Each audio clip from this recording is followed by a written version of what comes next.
হযরত উমর ফারুক রাদিয়াল্লাহু আনহু রাসূলের দ্বিতীয় খলিফা যখন মনোনীত হলেন, খলিফা এটা কুরআন হাদিসের ভাষা, বর্তমান দুনিয়ার রাজনৈতিক ভাষায় বলে প্রধান শাসনকর্তা, প্রধান শাসন।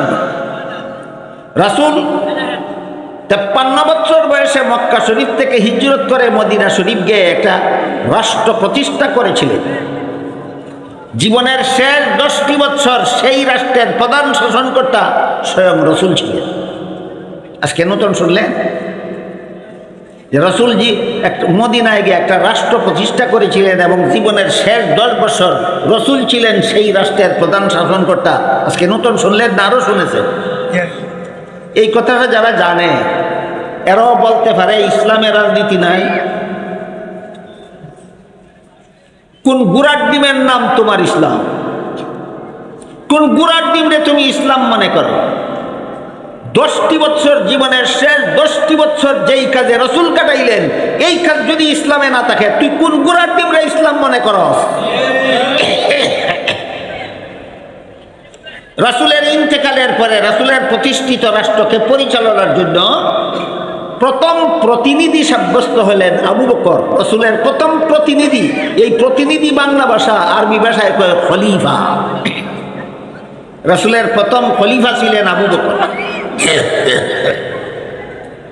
আবু বকরের ইন্তেকালের পর রাসূলের দ্বিতীয় খলিফা মনোনীত হলেন হযরত উমর।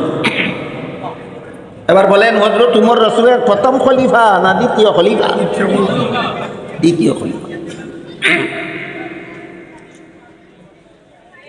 উমর খলিফা মনোনীত হওয়া মাত্রই সরকারের পক্ষ থেকে জনগণের অধিকার আদায় হচ্ছে কিনা তা তদন্ত করতে বের হয়ে গেল। আমি জানি না আমাদের বর্তমান সমাজে যারা যারা রাজনীতি করেন তাদের জানা আছে কিনা যে জনগণের কাছে সরকারের কি কি অধিকার আছে আর সরকারের কাছে জনগণের কি কি অধিকার আছে। জনগণ যদি সরকারের অধিকার আদায় করে না, এই দেশে কখনো শান্তি প্রতিষ্ঠা সম্ভব নয়।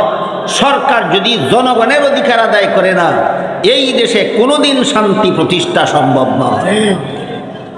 তাহলে সরকার এবং জনগণের মধ্যে পারস্পরিক কিছু অধিকার আছে। এইগুলি যদি জানে না, তারে রাজনীতি করতে কেউ কিছু, তুমি রিক্সা চালিয়ে জীবনযাপন করতে পারো না।